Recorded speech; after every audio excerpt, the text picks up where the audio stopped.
मंगलमय मंगल करण वीतराग विज्ञान नमो ताहि जाते भये अरहंतादि महान।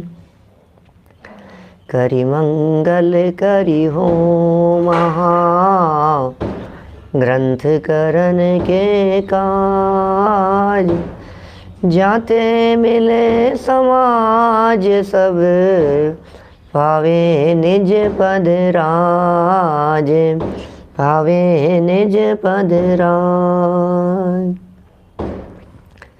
इस भवतरु का मूल एक जानहु मिथ्या भाव। ताको करि निर्मूल अब करिए मोक्ष उपाव। करिए मोक्ष उपाव। मोक्ष मार्ग प्रकाशक नामक यह ग्रंथ है आचार्य कल्प पंडित प्रवर टोडरमल जी साहब की। यह अनुपम रचना, परम उपकारी रचना, जगत के जीवों को मोक्ष के मार्ग का उपदेश देने वाली यह अत्यंत सुंदर रचना है। एक एक बात पंडित जी साहब के अंतर की गहराई से निकली है। हर बात में उनका सूक्ष्म चिंतन स्पष्ट ख्याल में आता है। क्या वे सोचते थे, कैसा उनका चिंतन था, कैसा वे महसूस करते थे, और जैसा महसूस करते थे वैसी बातें उन्होंने लिखी। जगत के जीवों की सूक्ष्म से सूक्ष्म भूलों को उन्होंने निकालने का प्रयत्न किया। बारीक से बारीक भूल उन्होंने निकालने के प्रयत्न किए हैं। यहाँ जिन भूलों की हम लोग चर्चा कर रहे हैं वे सच में बहुत सूक्ष्म बातें हैं। ऊपर ऊपर से देखने पर इन बातों का पता नहीं लगता। मोटा मोटा देखने पर हमें अनुमान नहीं लगता, अंदाज़ा नहीं लगता कि वास्तव में वस्तु स्थिति क्या है। देखिए, समाज में यदि कोई व्यक्ति भूल करे तो उसे निकालने की जिम्मेदारी पंडितों की है। क्या समाज में यदि कोई व्यक्ति कुछ गलती करे, किसी गलती पर हो, तो कौन जिम्मेदार है उसके लिए? कौन सुधारेगा? बोले पंडितों की जिम्मेदारी है, विद्वानों की जिम्मेदारी है। लेकिन यदि विद्वान लोग गलती करें तो कौन सुधारे? बोलो। जन सामान्य जो भूल करें उसे दूर करने की जिम्मेदारी विद्वानों की, और विद्वान यदि कुछ गलती करें तो उसे कौन सुधारे? बोले उसे भी जो सुधारे वो विद्वानों का विद्वान, उसे भी जो दूर करे वो पंडितों के पंडित। टोडरमल जी अकेले पंडित नहीं थे, टोडरमल जी पंडितों के पंडित थे। एक बात और मार्मिक कहूँ आपको, यदि जन सामान्य भूल करे, कोई व्यक्ति भूल करे, गलती करे, तो उसकी सज़ा उस व्यक्ति को ही मिलेगी। लेकिन यदि विद्वान गलती करे, विद्वान ही गलत बात सिखाए और पढ़ाए, तो अकेला विद्वान को सज़ा नहीं, उसका दंड पूरी समाज को भोगना पड़ता है। कितनी बड़ी जिम्मेदारियां होती है एक विद्वान की। टोडरमल जी ने उन विद्वानों की सूक्ष्म भूलों को निकालने का ये प्रयत्न किया। इसलिए सच में टोडरमल जी पंडित नहीं थे, पंडितों के पंडित थे। जीव अजीव तत्व का अन्यथा रूप, ऐसा ये प्रकरण चल रहा है। जीव और अजीव, इन दोनों की क्या भूलें हैं? अजीव की भूल नहीं है, भूल तो जीव की है। अब देखो, बोलने में तो हम कहते हैं जीव अजीव की भूल, जीव अजीव की भूल। अरे जीव अजीव की भूल नहीं है, क्योंकि अजीव थोड़ी ना भूल करता है, भूल तो सारी जीव की है। जीव संबंधी भूल भी जीव की है, और अजीव संबंधी भूल भी अजीव की नहीं है, जीव की है। आश्रव संबंधी भूल भी आश्रव की नहीं है। बंध संवर निर्जरा मोक्ष संबंधी भूल भी उनकी नहीं है। सब भूलें तो सारी जीव की है। इसलिए जो गलती है वो गलती तो जीव की है। तो सुधारना भी कहीं पर में नहीं है, सुधारना भी अपने में है। 6 भूलें यहाँ टोडरमल जी साहब ने बतलाई है। 6 स्टेप में उन भूलों की चर्चा की है जो हमारे जीवन को बदल देने में समर्थ है, जीवन की दिशा को बदल देने में समर्थ है। हमारा चिंतन कैसा होना चाहिए, आत्मार्थी व्यक्ति का विचार और चिंतन किस प्रकार का होना चाहिए, उन बातों को यहाँ टोडरमल जी साहब ने समझाया है। कैसे होते हैं आत्मार्थी, आत्मार्थियों का चिंतन कैसा होता है, आत्मार्थियों की सोच कैसी होती है, क्रियाकलाप में वे क्या विचार करते हैं, ये बात यहाँ कह रहे हैं। पेज नंबर है 225, वही पेज है, पेज नहीं बदला है ना। सब भूलें आप लोगों को याद हो गई होगी ना। क्या हाँ पंडित जी इतने दिन हो गए, अब तो हमें सारी भूलें याद हो गई। पक्का, बिल्कुल पक्की याद हो गई। बतला सकते हो, बिल्कुल बता सकते हैं। कि व्याख्या कर सकते हो, बिल्कुल व्याख्या कर सकते हैं पंडित जी। तो सुनो सुनो, आपको ये कह रहे हैं, आपने भूलें समझ भी ली, आपने भूलें याद भी कर ली, और आपने उन भूलों को गहराई से जान लिया, समझ लिया। लेकिन वे भूलें निकाली कि नहीं निकाली? क्या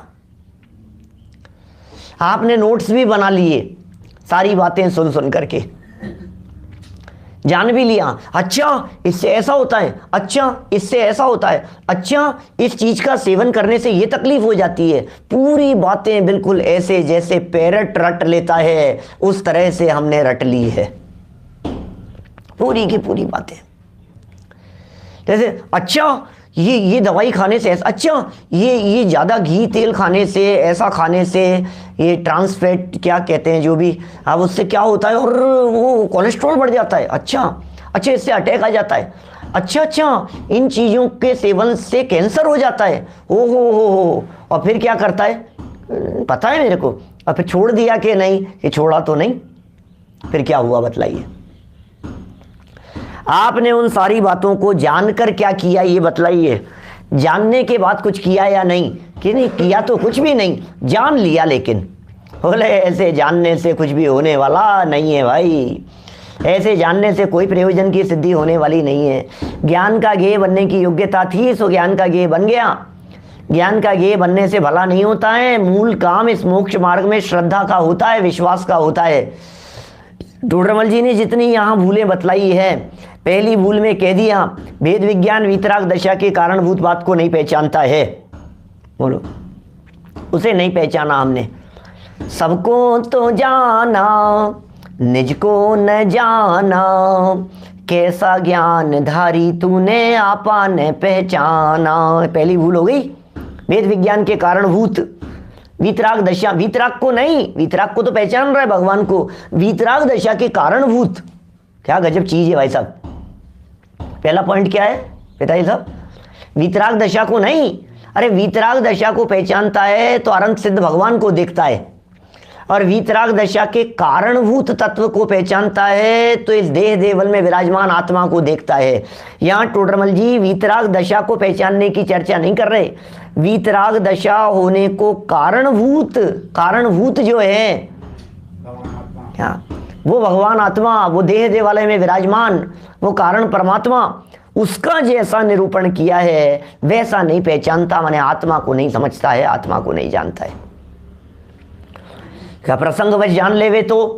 प्रसंग बहुत सारे बतला दिए थे हमने, दोबारा नहीं बतलाएंगे। बहुत सारे प्रसंगों में जान लिया तो शास्त्रानुसार जान लेता है।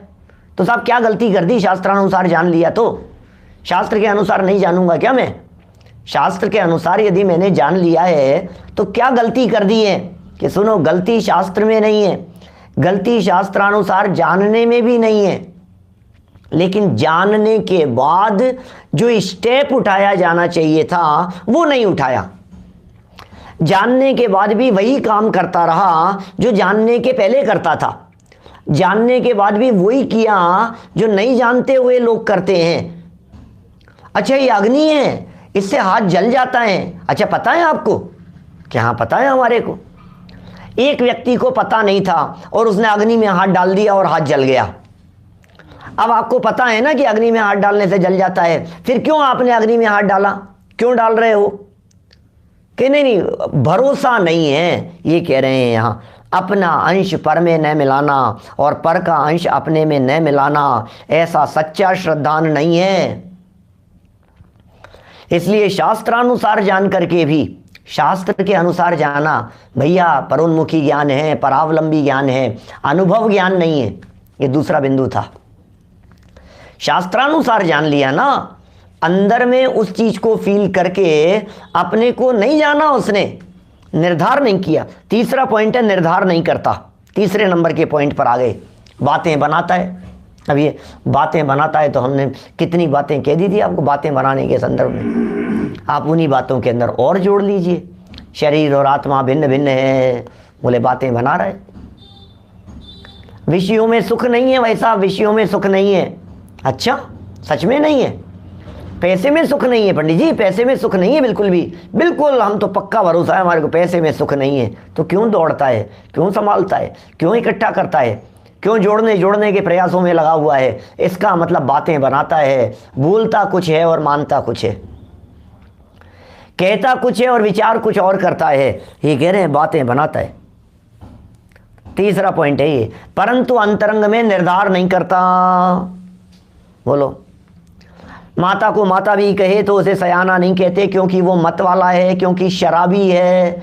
शराबी व्यक्ति शराब के नशे में कुछ भी कहे तो उसे स्वस्थ नहीं कहते। आप मोह के नशे में जो कुछ भी कहेंगे आप ज्ञानी नहीं हो गए।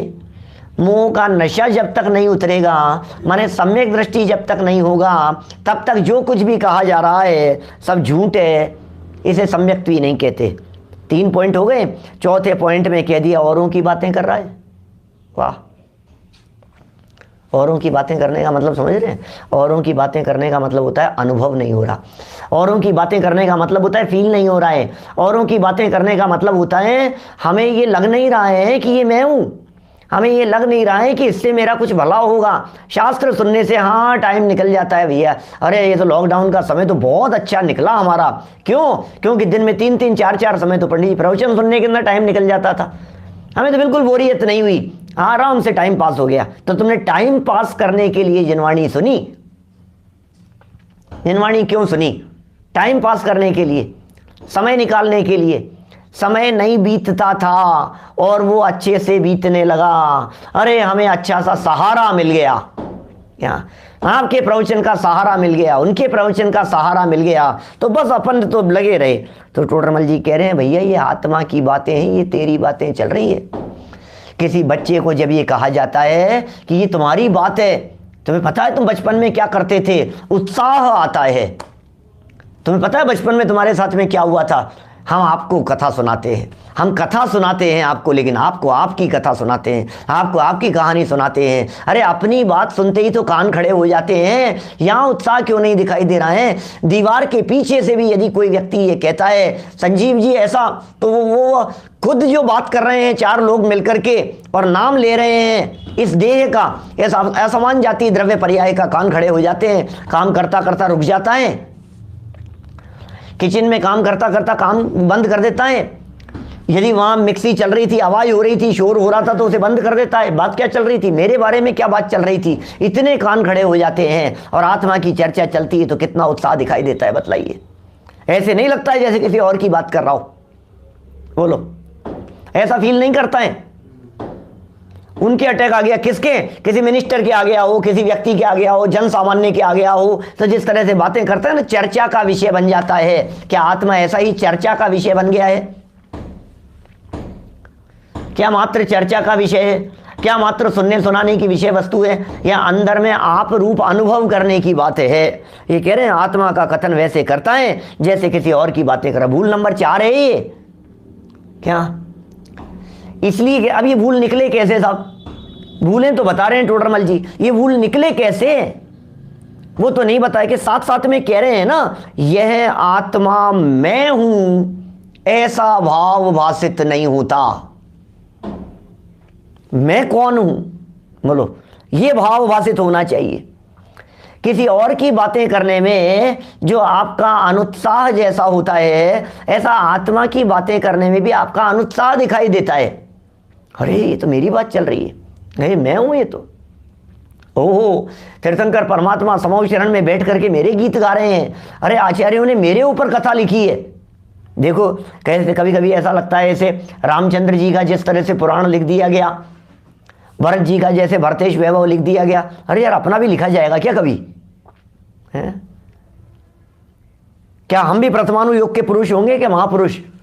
अरे हमारी कथा कौन लिखेगा यार, हमारे बारे में कौन लिखे? अरे सुनो, रामचंद्र जी का वर्णन तो अकेले पद्म पुराण में है, कौरवों पांडवों का वर्णन तो अकेले हरिवंश पुराण में है, भरत जी का वर्णन तो अकेले भरतेश वैभव में है, लेकिन तुम वो तत्व हो, मैं वो तत्व हूं जिसका वर्णन एक शास्त्र में नहीं प्रत्येक शास्त्र में है। ये क्यों नहीं फील होता है?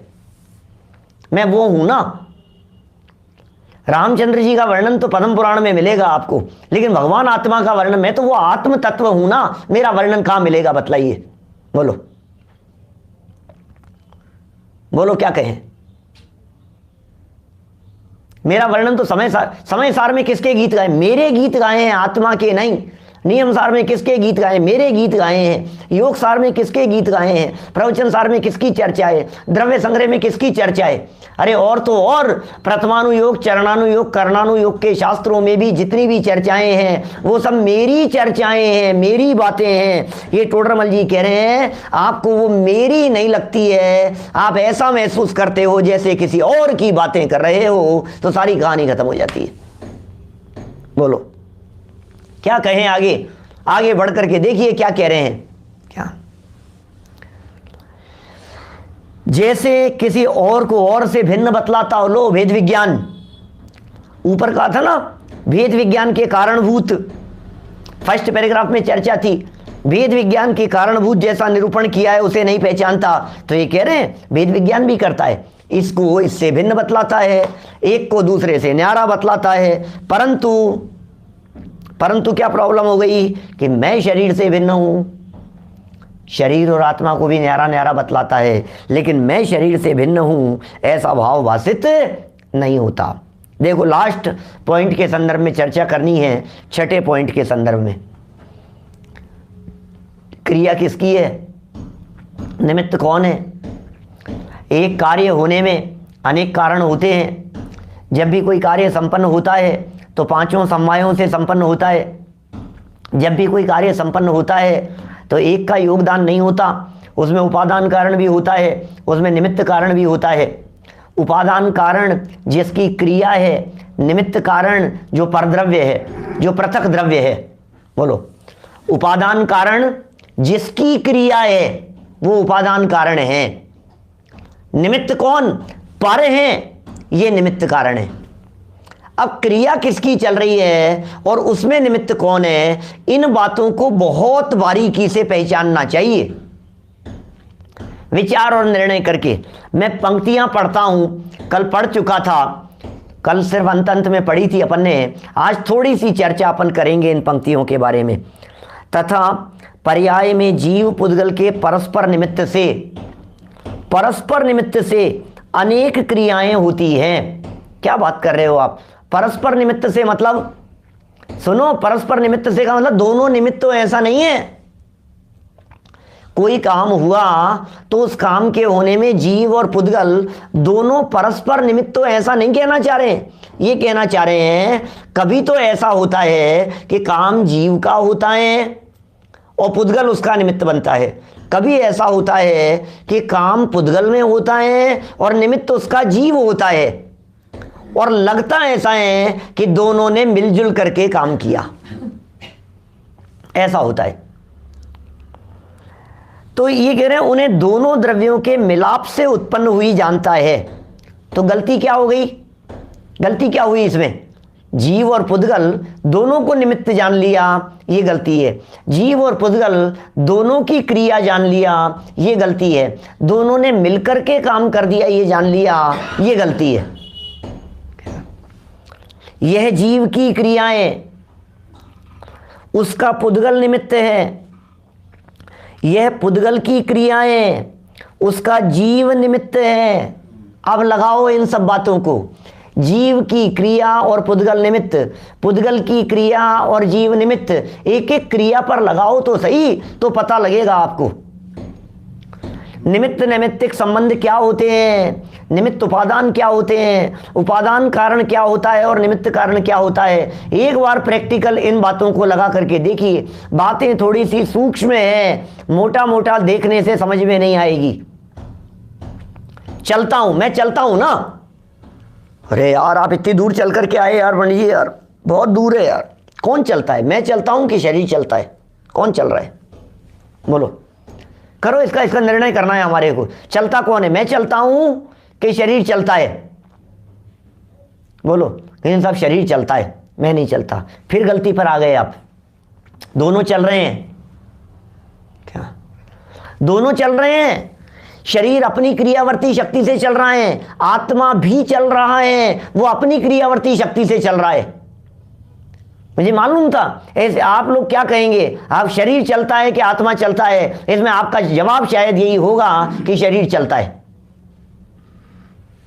आपको ऐसा लगेगा शरीर चलता है, आत्मा थोड़ी ना चलता है। शरीर चलता हुआ दिखाई दे रहा है तो जड़ की क्रिया है शरीर का चलना, कि नहीं? आत्मा भी चल रहा है। आत्मा अपनी क्रियावर्ती शक्ति से चल रहा है, शरीर अपनी क्रियावर्ती शक्ति से चल रहा है। दो न्यारे न्यारे काम हो रहे हैं। इन दो न्यारे न्यारे काम के होने में शरीर आत्मा को निमित्त बन रहा है, आत्मा शरीर को निमित्त बन रहा है, लेकिन काम अलग अलग। शरीर का काम हाईलाइट होगा तो आत्मा निमित्त बनता हुआ दिखाई देगा, आत्मा का काम होगा तो शरीर उसमें निमित्त बनता हुआ दिखाई देगा, या परद्रव्य उसमें निमित्त बनते हुए दिखाई देंगे। मैं देखता हूं, कौन देख रहा है बोलो? आंखें देखती है कि आत्मा देखता है? जैसे भी चलने की क्रिया के बारे में बात कही ना हमने, तो जैसे देखो अभी इसमें जीव की क्रिया क्या है जानना, ये जीव की क्रिया है ना। तो गमन करना जीव में क्रियावर्ती शक्ति है या नहीं? कि जीव में क्रियावर्ती नाम की शक्ति है। तो गमन हुआ, चला। सुनो आप यहां से चल रहे हैं, तो चलते समय अकेला शरीर चल रहा है, आत्मा नहीं चल रहा है? बोलो। तो ये जो शरीर चल रहा है, ये हाथ यहां से यहां हुआ, ये किसकी क्रिया है बतलाइए? हाथ यहां से यहां हुआ तो बोले ये तो जड़ की क्रिया है, हाथ यहां से यहां होना। लेकिन हाथ यहां से यहां होने में निमित्त कौन है? बोले जीव का राग निमित्त है, जीव के परिणाम निमित्त है। क्रिया पुद्गल की, निमित्त जीव का परिणाम। क्रिया शरीर की, क्रिया शरीर की। इसके हिलने डुलने में, इसके हिलने डुलने की बात कर रहा हूं, है ना? ये हिला, छह द्रव्य सिद्ध नहीं करते हैं इनके अंदर। हाथ यहां से यहां चला तो पुद्गल भी चला, जीव भी चला, दोनों चले। और चलने में निमित्त धर्म द्रव्य भी बना, अधर्म द्रव्य रुकने में निमित्त बना। आकाश इस क्षेत्र में, फिर इस क्षेत्र में, फिर इस क्षेत्र में, फिर इस क्षेत्र में, फिर इस क्षेत्र में, फिर इस क्षेत्र में, फिर इस क्षेत्र में, ये आकाश भी निमित्त बना। और इस अवस्था से इस अवस्था के बदलने में काल निमित्त बना। है तो सब ना, अभी बारीक नहीं पहचान पाएगा इनको। क्रिया किसकी है बोलो, और निमित्त कौन है? जैसे समझिए आप बोलने की क्रिया। सुनो, मैं बोलता हूं ये अलग बात हो जाएगी, और बोलने की क्रिया, ये क्रिया है भाषा वर्गणा, ये क्रिया है पुद्गल। बोलने की क्रिया, निमित्त कौन है? कि निमित्त है जीव का राग भाव, बोलने का भाव, बोलने का परिणाम। तो पुद्गल की क्रिया बोलने की और जीव का परिणाम उसमें निमित्त। तो पुद्गल की क्रिया और जीव निमित्त, एक हो गया। अब जीव की क्रिया और पुद्गल निमित्त, उल्टा लगाओ। ये परस्पर निमित्त की बात कर रहे हैं ना। अब जीव की क्रिया क्या है?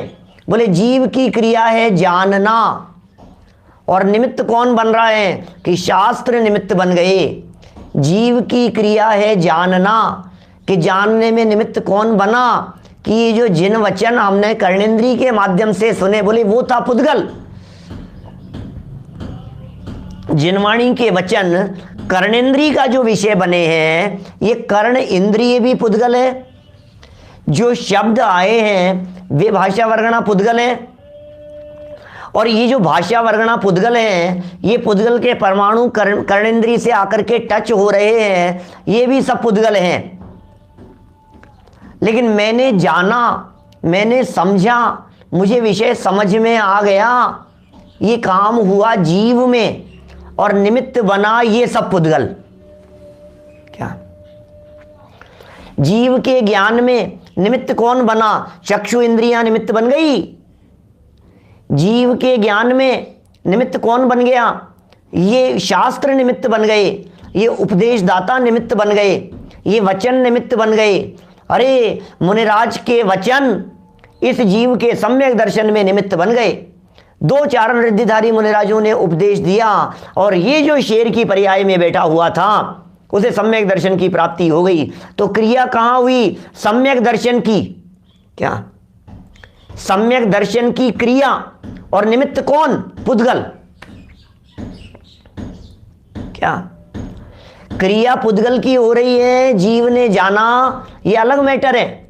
जब तो जानन क्रिया की, जानना भी तो क्रिया है, जानना क्रिया नहीं है क्या? जीव की क्या क्रिया होगी? एक वस्तुत्व नाम का गुण है ना प्रत्येक द्रव्य में, वस्तुत्व नाम का गुण। उस वस्तुत्व शक्ति, उसका काम क्या है? प्रत्येक द्रव्य अपना अपना कार्य कर सके। जिस शक्ति के कारण द्रव्य में अर्थ क्रिया माने प्रयोजनभूत क्रिया हो उसे वस्तुत्व गुण कहते हैं। प्रयोजनभूत क्रिया हो तो प्रत्येक वस्तु में होगी ना प्रयोजनभूत क्रिया। अकेले पुद्गल में होगी प्रयोजनभूत क्रिया के जीव में भी होगी। धर्म द्रव्य, अधर्म द्रव्य, आकाश द्रव्य, काल द्रव्य में भी क्रिया होगी ना। वो क्रिया नहीं होगी, क्षेत्र से क्षेत्रांतर वाली क्रिया नहीं होगी, लेकिन अपने प्रयोजनभूत क्रिया तो 6 द्रव्यों में हो रही है। तो जीव की प्रयोजनभूत क्रिया क्या है? बोले जानना। ये जानना जीव की क्रिया है और उस जानने में निमित्त बना शास्त्र, तो जीव की क्रिया में पुद्गल निमित्त बन गया। कभी पुद्गल की क्रिया हो रही है, उस पुद्गल की क्रिया में जीव निमित्त बन जाता है। जैसे शरीर की क्रिया जितनी भी हो रही है उसमें जीव निमित्त बनता हुआ दिखाई देता है, क्योंकि जीव का योग उपयोग, योग और उपयोग, योग है शरीर का, आत्म प्रदेशों की चंचलता को भी कह दो, और उपयोग है ज्ञान, ज्ञान दर्शन का व्यापार। बात थोड़ी सी सूक्ष्म है भाई। ये बराबर निरंतर वेद विज्ञान का अभ्यास किया जाना चाहिए। अरे सुनो, भोजन करने के लिए बैठे तो किसकी क्रिया, कौन निमित्त, कौन कर रहा है, क्या हो रहा है, इसको बारीकी से देखो आप जरा। हर समय सूक्ष्म रीति से ऐसा ऑब्जर्वेशन होना चाहिए आपका। हर समय मैं खाने वाला, ये जो क्रिया हो रही है, अरे अनंत काम होते हैं, अनंत द्रव्य हैं। क्या अनंत द्रव्य हैं वहां? भोजन आदि की जो क्रियाएं हो रही है उसमें अनंत पुद्गल परमाणुओं के स्वतंत्र कार्य हैं। वो सब अपना अपना काम कर रहे हैं, वो सब अपने रूप से परिणमन कर रहे हैं। उस समय मैं भोजन की क्रिया करने का कर्ता तो नहीं हूं, जानने का कर्ता तो हूं। अच्छा, जानने के कर्ता के साथ साथ मैं क्या अच्छा जानने का ही करता हूं यदि, तो फिर ये भोजन उठ करके गले में कैसे उतरा? क्या आप तो जानने के करता हो ना अकेले, ये भोजन गले में कैसे आया ये बतलाइए। आप तो अकेले ज्ञान के करता हो ना। तो ये जो थाली में रखा हुआ माल था, ये थाली में रखा हुआ माल वहां से थाली से उठा कैसे, उठ करके मुंह में कैसे आया और गले से नीचे कैसे उतरा, ये तो बताओ। कई बार ऐसा होता है, वो माल मुंह में रखते हो, अरे बेकार, निकाल देते हो आप उसे। ये क्या हुआ? ये अंदर क्यों गया, बाहर क्यों नहीं निकल गया? बोले एक दूसरी क्रिया और हो रही है जो निमित्त बन रही है इसमें, उसका नाम है विकल्प, उसका नाम है राग। ये मेरा राग है। थाली में रखी हुई वस्तुओं में से ये वस्तु उठी। थाली में लड्डू भी रखा था, थाली में नमकीन भी रखी थी, थाली में रोटी भी रखी हुई थी, थाली के अंदर और बहुत सारी चीजें थी। अब उनमें से कौन सी चीज उठी और यहां मुंह तक आई, इसमें निमित्त उपादान माने क्रिया तो है पुद्गल की, क्रिया तो है लड्डू के परमाणुओं की, क्रिया तो है नमकीन के परमाणुओं की, नमकीन के परमाणुओं की क्रिया और हाथ के पौद्गलिक परमाणुओं की क्रिया। लेकिन इस क्रिया के होने में इस जीव का स्वयं का विकल्प कि मैं लड्डू उठा करके खाऊंगा, अब ये जीव का परिणाम नहीं। अगला घास बोलता नहीं है, इतना फटाफट काम करता है। तुरंत ज्ञान ने काम किया कि लड्डू से हट करके नमकीन की तरफ आ गया, नमकीन की तरफ आ गया। अब उस नमकीन की तरफ हाथ बढ़ा, ये विकल्प, ये राग उसे खाने का, ये जीव का काम है। ये जीव का राग निमित्त है और अवस्था पुद्गल की हो रही है। वेद विज्ञान करते रहो, बड़े मुस्कुराते रहो, देख देख करके आनंद मनाओ। आप कौन सी क्रिया हो रही है या मेरी क्रिया कौन सी है? क्या एक कार्य हो रहा है, उपादान कारण कौन है इसका? एक कार्य हो रहा है, निमित्त कारण कौन है इनका? सब्जी बन रही है, रोटी बन रही है, भोजन किया जा रहा है, चल रहा हूं, उठ रहा हूं, बैठ रहा हूं। अरे गर्मी लग रही है मुझे, सर्दी लग रही है मुझे। किसे लगती है सर्दी? सर्दी किसे लग रही है?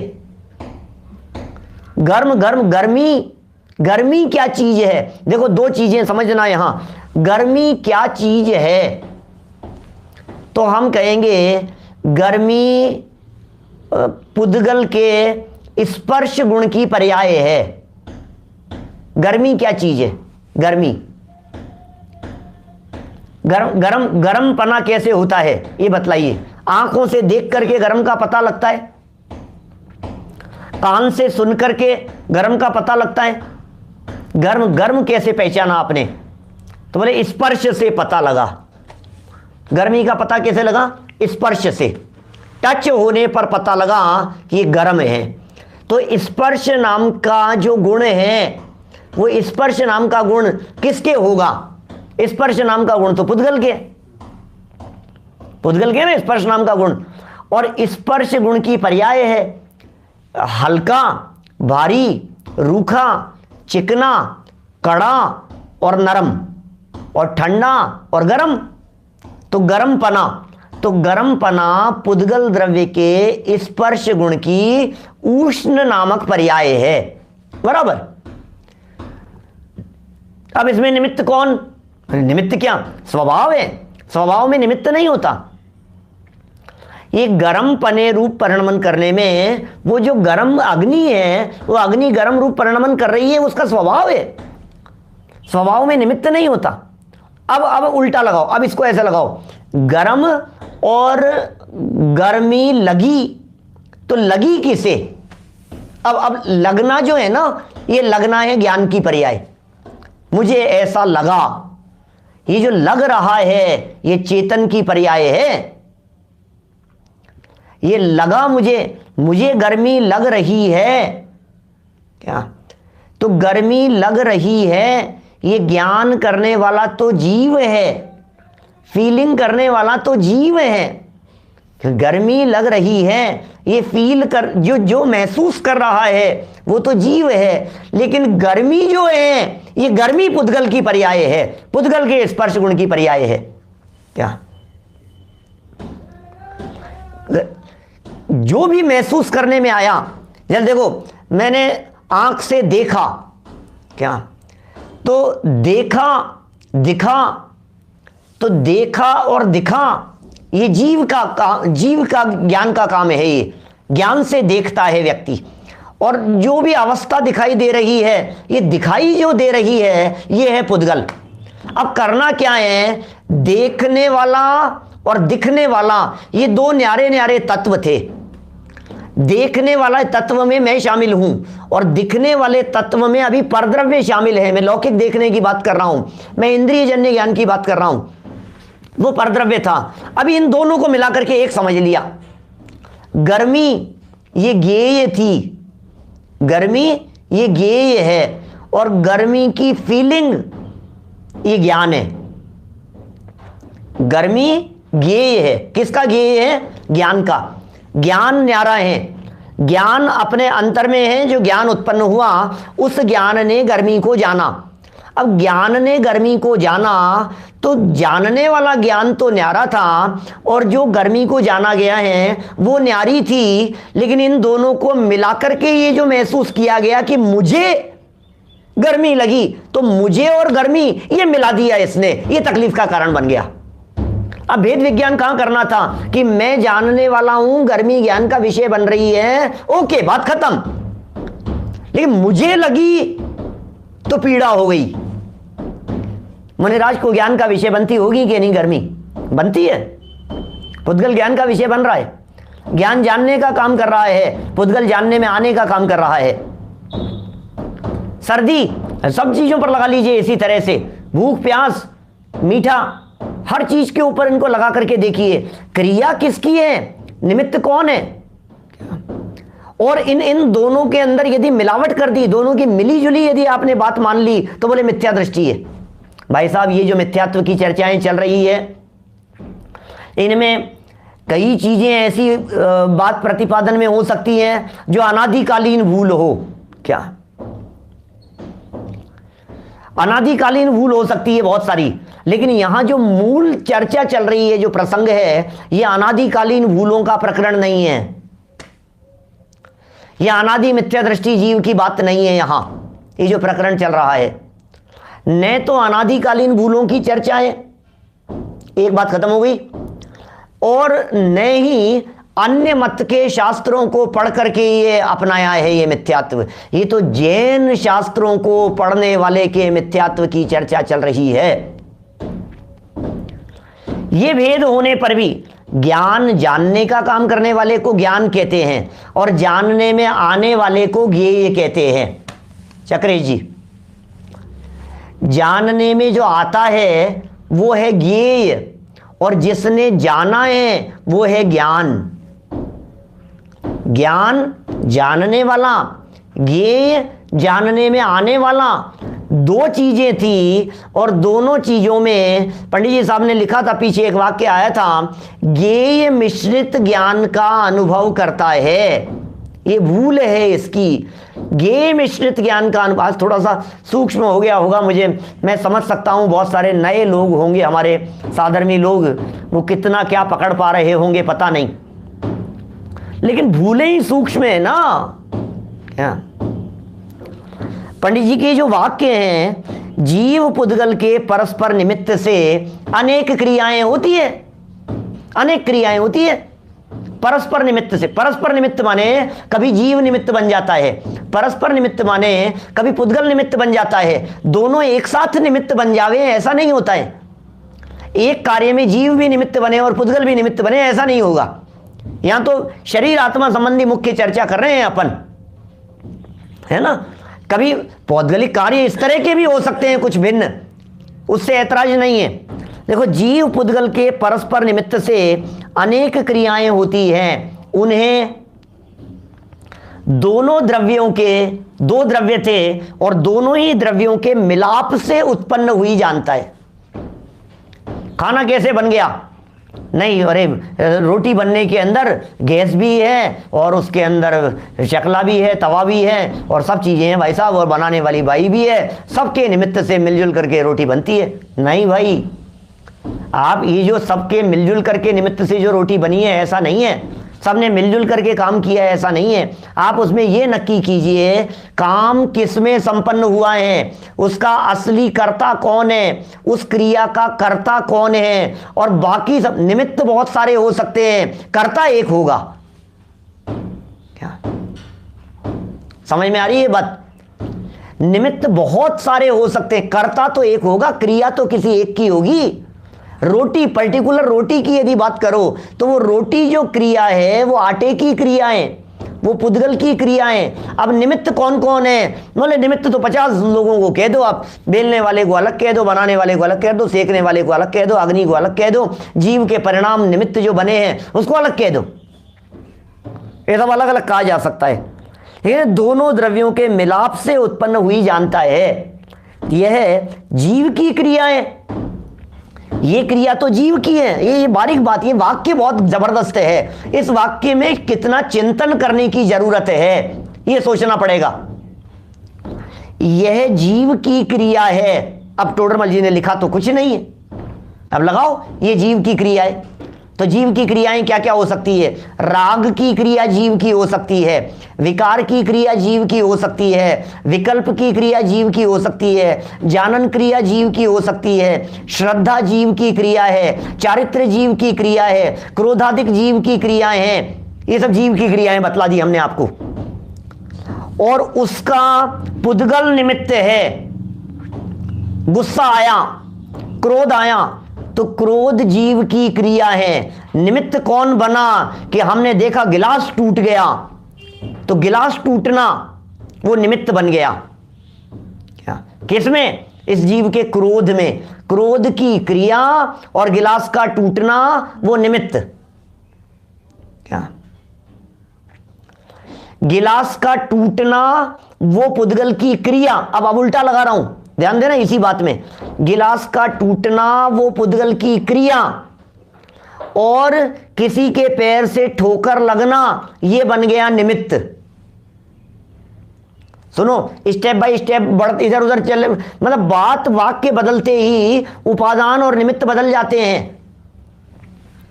मुझे गुस्सा आया, निमित्त कौन बना? तो हमने कहा ये टूट गया, ये टूटना निमित्त बना, बराबर। ये टूटा और मुझे गुस्सा आ गया, तो मेरे गुस्से में निमित्त कौन बना? इसका टूटना। अब यदि इस टूटने को भी पुद्गल की क्रिया तो संपन्न हुई है ना, ये टूटना पुद्गल की भी क्रिया संपन्न हुई है। मेरे क्रोध रूप कार्य की दृष्टि से तो वो निमित्त है, लेकिन इट सेल्फ यदि उस गिलास की दृष्टि से बात करो तो वो एक क्रिया है, उसकी वो पुद्गल की क्रिया है। बोले उसमें निमित्त कौन बना? तो बोले उसमें निमित्त बना सर्वेंट, उसमें निमित्त बना व्यक्ति, उसमें निमित्त बना ठोकर लग जाना, वो उसमें निमित्त बना। बारीकी से सोचना पड़ेगा भाई साहब। यह जीव की क्रिया है। बहुत सारी क्रियाएं बतला दी मैंने आपको जीव की, पुद्गल की क्रियाएं बतलाने की जरूरत नहीं है। ये कह रहे हैं जीव की क्रिया है, उसका पुद्गल निमित्त है। जीव की क्रिया कितनी सारी बतला दी मैंने आपको। राग करना, ज्ञान करना, कषाय करना, क्रोधादि करना, विभाव भाव करना, विकल्प करना, ये सब जीव की क्रियाएं, सब जीव की क्रियाएं। निमित्त कौन है? बोले पुद्गल निमित्त है। जैसे ज्ञान क्रिया जीव की है, लेकिन कितना जान पा रहा है और कितना नहीं जान पा रहा है? बोले ज्ञानावरणी निमित्त बन रहा है। तो क्रिया जीव की जानना और क्षयोपशम ज्ञान है ना, तो ज्ञानावरणी कर्म का क्षयोपशम वो निमित्त बन रहा है। चक्षु, ये जो मक्खी मच्छर हैं, ये बात सुन नहीं सकते। क्यों नहीं सुन सकते? सुनना जानना ये तो ज्ञान की क्रिया थी, तो जान क्यों नहीं पा रहे हैं? बोले ज्ञानावरणी कर्म का उदय निमित्त बन रहा है, कर्म निमित्त बन रहा है। देखिए, और यह पुद्गल की क्रियाएं, ये क्रिया पुद्गल की है और उसका जीव निमित्त है। बोलो भाई, क्रिया और निमित्त इन दोनों को बराबर उसमें आपको देखना पड़ेगा। ऐसा भिन्न भिन्न भाव भाषित नहीं होता, अलग अलग भाव भाषित नहीं होता। कमल खिल गया, सूर्य के उदय से कमल खिला, अब क्रिया किसकी और निमित्त कौन? एक कमल खिल गया, तो कमल के खिलने की क्रिया किसकी है? बोले कमल की क्रिया है। तो निमित्त कौन है? बोले निमित्त सूर्य है। तो निमित्त से कोई फर्क नहीं पड़ता, काम किसका है, मूल चीज ये पहचानने की है। और जिसके निमित्त से हुआ है उनमें, निमित्त में, और जिसकी क्रिया है उसमें, इनमें भेद ज्ञान नहीं करता। ये टोडरमल जी ने लिखा, भिन्न भिन्न भाव भाषित नहीं होता। कर्ता कर्म संबंधी भूल, ये इतनी बड़ी भूल है भाई साहब, ये तो पहाड़ जैसी भूल है, कर्ता कर्म वाली भूल। कुंदाचार्य देव का पूरा समय सार इस कर्ता कर्म संबंधी भूल को निकालने के लिए समर्पित है। आधा समय सार तो बिल्कुल ही प्रकट रूप से उसी के लिए है। 184 गाथाएं कर्ता कर्म अधिकार की, 76 गाथाएं और सर्व विशुद्ध ज्ञान अधिकार की 108 गाथाएं। 108 और 76 कितनी हो गई? 184 गाथाएं। ये गाथाएं तो बिल्कुल कर्ता कर्म पर चोट मारने के लिए ही है। और फिर जीव अजीव अधिकार, पहला पूर्व रंग और जीव अजीव अधिकार, ये भी तो भेद विज्ञान के लिए ही है। आश्रव अधिकार, पुण्य पाप अधिकार, ये सब भी तो भेद विज्ञान के लिए ही है। मैं नहीं हूं, मेरा नहीं है, ये मूल प्रयोजन है। ऐसा भिन्न भिन्न भाव भाषित नहीं होता। बोलो, आंखें देखती है कि कान से सुनता हूं। सुनने वाला कौन, देखने वाला कौन, जानने वाला कौन? ये कौन पकड़ रहा है, किसको पकड़ रहा है? इन बातों को गहराई से समझो भाई साहब। क्या? और अपने आप को इस शरीर का पड़ोसी बनकर के देखो। समय सार 23 नंबर का कलश, समय सार के 23वें कलश में अई कथम अपि मृत्वा। चलो जितना विस्तार, वो सारे विस्तार ज़्यादा चर्चा नहीं कर रहा, क्योंकि मुझे यहाँ टोडरमल जी की इस भूल संबंधी प्रकरण को समझाना है और समझना है और उतारना है और चिंतन की गहराइयों तक ले जाना है, तब तो भूल निकलेगी। रोटी खाई तो उसमें निमित्त कौन, नीचे उतरा तो उसमें निमित्त कौन, क्रियाएं कितनी संपन्न हो रही है। ये कह रहा है मैं करता हूं, मैं तुम क्या करोगे, अनंत काम एक साथ अनंत पुद्गल परमाणुओं के संपन्न हो रहे हैं, हम क्या क्या करेंगे, कहां करेंगे हम। एक काम थोड़ी ने, एक घास का उठ करके यहां तक आ जाना, हमें तो ग्रास दिखाई दे रहा है, लेकिन उस ग्रास में अनंत पुद्गल परमाणु हैं। वे अनंत पुद्गल परमाणु इंडिविजुअल अपना अपना काम कर रहे हैं, क्योंकि लड्डू को उठा करके यहां तक ले जाने के बीच में भी कई पुद्गल के परमाणु यहां मुंह तक नहीं पहुंचे, कई पुद्गल के परमाणु वहीं रास्ते में गिर गए। तो जिन पुद्गल के परमाणुओं को रास्ते में गिरना था वे रास्ते में गिर गए, जिन्हें चम्मच में लगे रहना था वे चम्मच में लगे रह गए, जिन्हें हाथ में लगे रहना था वे हाथ में लगे रह गए, जिन्हें दांत में चिपके रह जाना था और कुल्ला करते समय पानी के साथ में बाहर निकलना था, उनका वैसा परिणमन हुआ। जिसका अंदर जाने की योग्यता थी वे अंदर चले गए। कितनी बातें, कितने काम हो रहे हैं। वेद विज्ञान का अभ्यास करने के लिए कह रहे हैं टोडरमल जी। सोचो भैया, सोचो गहराई से, पार नहीं पड़ेगी ऐसे ऊपर ऊपर लौटने से पार नहीं पड़ेगी। सूक्ष्म भूले हैं, सूक्ष्म मिथ्यात्व कैसे बना रहता है। अंतिम 2 लाइनें, समापन समारोह है इस प्रकरण का आज, जीव अजीव के अन्यथा रूप वाले प्रकरण का। इत्यादि भाव वासित हुए बिना, भाव वासित हुए बिना, बोलता तो है भाव भाषित हुए बिना। 226 पेज, फर्स्ट लाइन। इत्यादि भाव वासित हुए बिना उसे जीव अजीव का सच्चा श्रद्धानी नहीं कहते। भाव वासन तो समझाने की जरूरत नहीं है, पूरा पूरा प्रवचन भाव वासन के ऊपर किया है मैंने, कुछ दिन पहले चर्चा हुई थी। सच्चा श्रद्धानी नहीं कहते, किसा बोल तो रहा हूं मैं, फिर भी नहीं, सच्चा श्रद्धानी नहीं कहते। बोलो, क्योंकि जीव अजीव को जानने का तो यह ही प्रयोजन था, सच्चा श्रद्धान करना, जीव अजीव को जानने का। वह हुआ नहीं। बोलो, जीव अजीव को जानने का प्रयोजन क्या था, वो काम नहीं हुआ। जीव अजीव को जानने का उद्देश्य क्या था। अच्छा बतलाओ, ये जो त्रस स्थावर आदि को जाना, गुणस्थान आदि को जाना, जो पहले पॉइंट में जो चर्चा की थी, इन सबका प्रयोजन क्या था। ये लिखा टोडरमल जी, लास्ट लाइन में आकर के सबको समेट लिया। बोले ये जितनी 6 भूलें बतलाई है तुम्हारे को, ये 6 में यदि इनको निपटाना हो तो एक बात क्या कहेंगे, हम ये कहेंगे कि प्रयोजन क्या था वो भूल गया। शरीर आत्मा अलग अलग हैं, बोले प्रयोजन क्या था शरीर आत्मा को अलग अलग कहने का।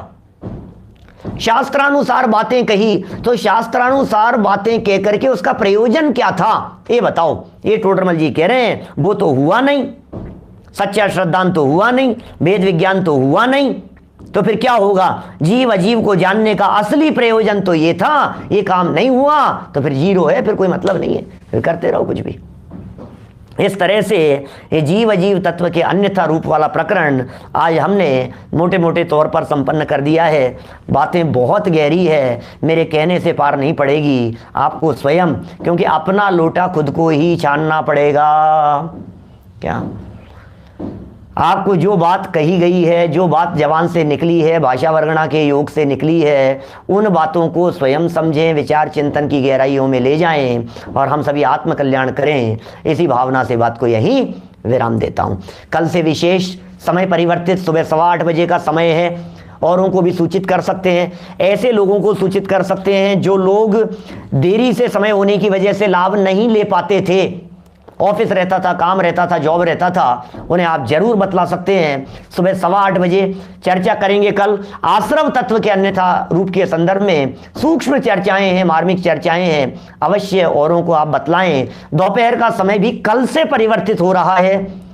2:30 बजे क्षत्र चूड़ामणि और 3:30 बजे क्रमबद्ध पर्याय की चर्चा। रात्रि यथावत 8 बजे चर्चा चलेगी। अभी जिनवाणी स्तुति। निज निधि निज में बताई, यह अनंत उपकार है। उसके लिए जिन वाणी माँ को वंदना शत बार है, वंदना शत बार है। कल से हमारे शिविर का आयोजन है, तो आप लोग उस शिविर का बराबर लाभ लेवें। पीटीएसटी के द्वारा लगाया गया शिविर, टोडरमल सर्वोदय ट्रस्ट के द्वारा यह शिविर लगाया जाता है, प्रतिवर्ष लगाया जाता है। शास्त्रीय विद्वानों की मुख्यता रहती है, सूक्ष्म चर्चाएं होती है, वे विषय पढ़ाए जाते हैं जो विषय हमारे शास्त्रीय विद्यार्थियों की मुख्यता से होते हैं। विशेषज्ञ विद्वानों के माध्यम से दिन भर के कार्यक्रम, अलग अलग कक्षाओं वाइज उनकी चर्चाएं चलती है। क्रमबद्ध की अलग क्लास चलेगी, फर्स्ट ईयर की अलग क्लास चलेगी, सेकंड ईयर फाइनल की अलग चलेगी, कनिष्ठ वरिष्ठ की अलग चलेगी, अलग अलग कक्षाएं अलग अलग, क्योंकि वो उन विद्यार्थियों को उसी कक्षा में बैठना है। और अंतिम दिन एग्जाम भी लिया जाएगा, 7 दिन क्लास चलेगी, 8वें दिन एग्जाम होगा। तो ये सारी प्रक्रिया है, खूब लाभ लेवे हैं। दादा के भी दोनों टाइम प्रवचनों का लाभ मिलेगा, सुबह शाम को भी 8:30 पौने 9 बजे के आसपास शुरू होगा। अपना ख़त्म होने के बाद में दादा के प्रवचन में अपन ज्वाइन कर पाएंगे। और भी सब मतलब इस तरह से विद्वानों के लाभ हैं, तो भरपूर लाभ लेते रहें। डिटेल्स आपको ग्रुपों पर डाल दी गई है, जगह जगह पहुँच गई है, जो भी है आप लाभ लेते रहें। अपना जो 4 समय चल रहा है वो तो यथावत चल ही रहा है ना। 9 वर्णों का मंत्री नो